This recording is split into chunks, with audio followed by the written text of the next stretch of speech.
Welcome to Brum's The Word from Anything But Footy, brought to you with Kukri Sports, the official kit provider for Team England.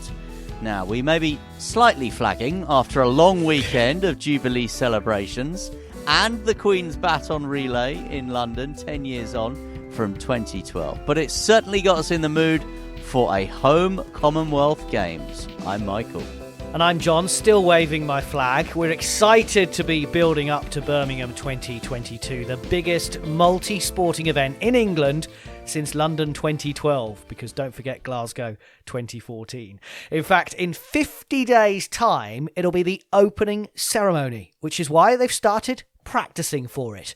More on that to come in our news from the Games. Now, every week on Brum's The Word, we profile one of the latest athletes selected by Team England. Fantastic. I'm very honoured to be going out to represent Team England for the second time. It's very exciting. That is powerlifter Louise Sugden. And keep listening for that exclusive discount on Kukri's Team England range just for tuning in to the pod. This is Brum's The Word with Kukri Sports, a podcast from Anything But Footy. 5,000 athletes from around the world will be heading here to the West Midlands for the Games this summer. I can't wait. I'm so excited. More than 400 will be pulling on the Kukri kit and competing for Team England. And that squad includes 21 weightlifters and powerlifters. Olympic silver medalist Emily Campbell, who became the first British woman to finish on the podium at the Tokyo Games last summer, heads the English team and is ranked number 1 in the Commonwealth. We'll run through the rest of the squad in a moment, but Tokyo Paralympic bronze medalist Louise Sugden is one of 7 powerlifters picked in the squad. She is a 3-time Paralympian, a silver medalist at the Commonwealth Games on the Gold Coast in 2018. I was there, John wasn't. And the former wheelchair basketball player's been telling John what keeps her competing at this high level. I think new challenges definitely have helped in the last 5 years since I've been in powerlifting. I think just always finding that next goal, trying to figure out how I can be better, how I can be stronger. Talk to us about that silver medal that you got at the Gold Coast. Does that mean you really now want that gold in Birmingham? To be honest with you, the silver in the Gold Coast was completely unexpected. I'd been in the sport for 9 months. I was going out there for a bit of a jolly. Why not? Yeah, I had a great time out there, and then I came home with a silver medal, and it was fantastic.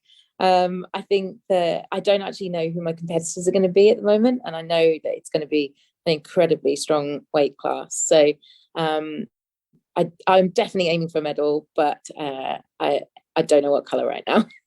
So if the silver was a total surprise, the bronze in Tokyo you'd been working for? Definitely, yeah. I still went into the Paralympics as a bit of an outsider. I qualified in 4th, so I should have finished 4th by rights. But on the day, I was lighter and stronger than my competitors. So I came home with another bit of shiny bling. What was Tokyo like, Louise, out there? Because I'm assuming Gold Coast, as you say, was great fun. Tokyo with the COVID pressure was probably slightly different. It was, very different to the other games that I've been to as well. But actually, I think the fact that we didn't know if it was going to go ahead, and then it did go ahead. I think the fact that it was all just so appreciated that we were able to be there. And I think that made it special in a very, very different way to previously.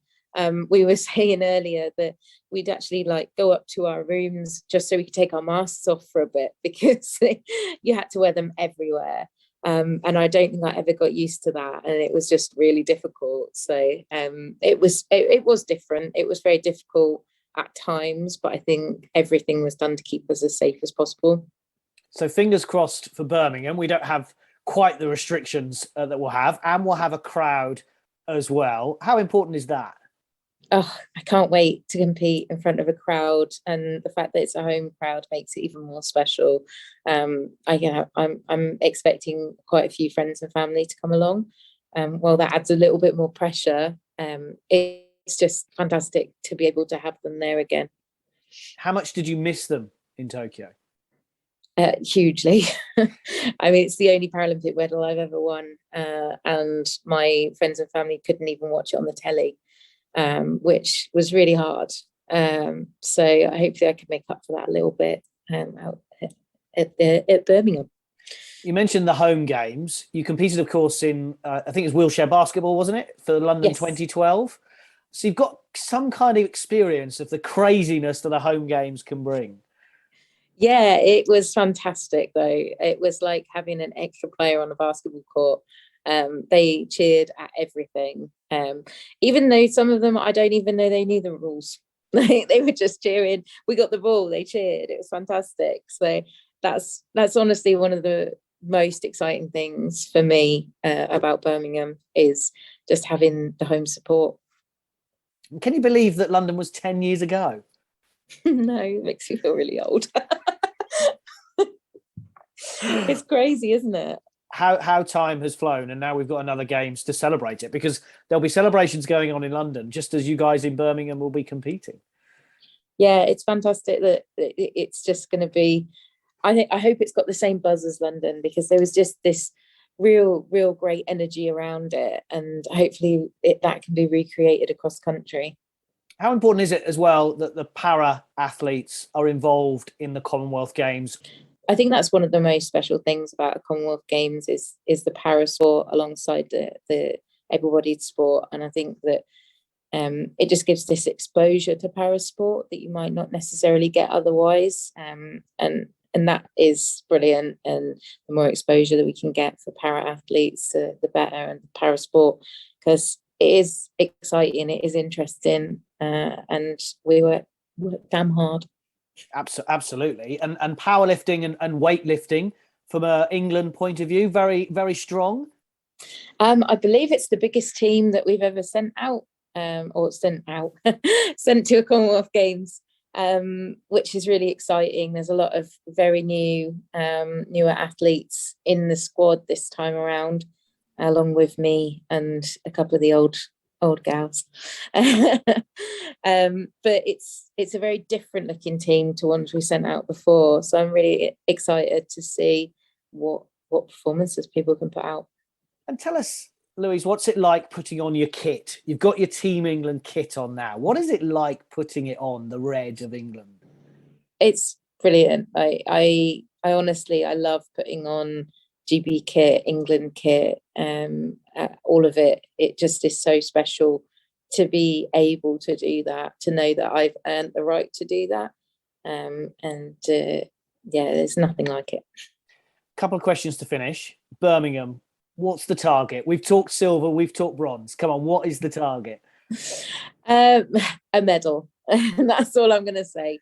I'm not sure at this point in time, but I will be disappointed if I don't come back with a medal of some colour. And we talked about your drive and your determination to carry on in sport. I think you went to Beijing in 2008 when you were 24. You're slightly older than that now, and a birthday just before the Commonwealth Games. Yeah. Will we see more of you, Louise? Has Tokyo given you the impetus to carry on to Paris, for example? I always thought when I got a Paralympic medal, I'd retire. But apparently it's just ignited this flame in me. So you'll definitely see me in Paris, assuming that my old body stays in one piece. Well, we wish you the best of luck for Birmingham, and we can't wait to see you in Paris as well. Louise Sugden, thanks very much for talking to us. Thank you. Brilliant interview that, Louise Sugden speaking to John. So Birmingham this summer, Paris in 2024. It is exciting times for powerlifting in this country. Now, Louise Sugden is joined in that powerlifting squad for Birmingham by three-time Paralympian and two-time bronze medalist Zoe Newson, along with Olivia Brum, the world junior champion, Rebecca Bedford, Mark Swain, Matty Harding, and British record holder Liam McGarry. And the weightlifting team of 14 also in action over the course of 6 days during the Games, the Commonwealth Games in Birmingham, from Saturday, July 30th to Thursday, August 4th at the NEC. Now, as well as Emily Campbell that we mentioned earlier, the team includes Zoe Smith, Jessica Gordon-Brown, Norem Ghulam, Deborah Alawodi, Emily Sweeney, and ranked third in the Commonwealths, Friar Morrow. The men's team England selections has a number of British number ones: Benjamin Hickling, Jasmine Shergill, Jack Oliver, Cyril Chatchet, Chris Murray, Andrew Griffiths and Gordon Shaw. And we know they'll be up against their British teammates, including 2 selected by Northern Ireland and 7 selected by Team Wales, including the British number 1, Catherine Jones. Good luck to them all. This is Brum's The Word with Kukri Sports, a podcast from Anything But Footy. Still to come, we've the latest news from the games. And once again, as you listen, you can look the part too. Go to the full range of official Team England merchandise at kukrisports.com and save 10% by using the code ABF2022. ABF2022, an exclusive offer just for listening to Anything But Footy. Don't forget, we will be here every week until the opening ceremony of the Games, building up to Birmingham 2022. It is the 22nd Commonwealth Games, the 6th time it's been staged in the UK.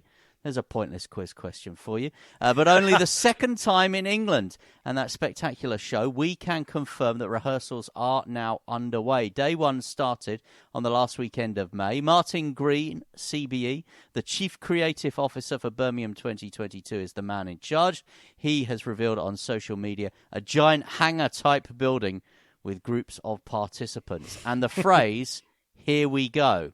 No confirmation yet of any star names. ELO have got to be there, haven't they? UB40. Lenny Henry, Chris Tarrant. I mean, the list could go on. Remember, though, we are going to keep it a secret as we did before London 2012. We can't wait to see what's in store. On to the rest of our news from the games, because Michael will just keep reading off names from Birmingham of the past that you will have never remember. Roy Wood from Wizard. Noddy Holder. Surely Roy Wood was in ELO. But anyway, we're literally diverting. We'll edit this bit out. On to the rest of our news from the games, and the British Diving Championships in Sheffield were also being used as selection competition for all the home nations for the Commonwealths. Olympic champion Matty Lee from Leeds, who represented Team England in 2018, won the men's 10-metre individual platform after teaming up with Noah Williams to win the synchro earlier in the weekend. Of course, no Tom Daley competing at the Commonwealths or this year. In fact, the Olympic champion taking a bit of a break before deciding whether to go for Paris. And 5-time Commonwealth champion Jack Law won 3 British titles in Sheffield at the weekend, while Eden Chang won her first senior individual gold, winning the women's 10-metre platform. 4 Olympians have returned to Team England in the second of 4 home Hockey Pro League weekends on the Olympic Park.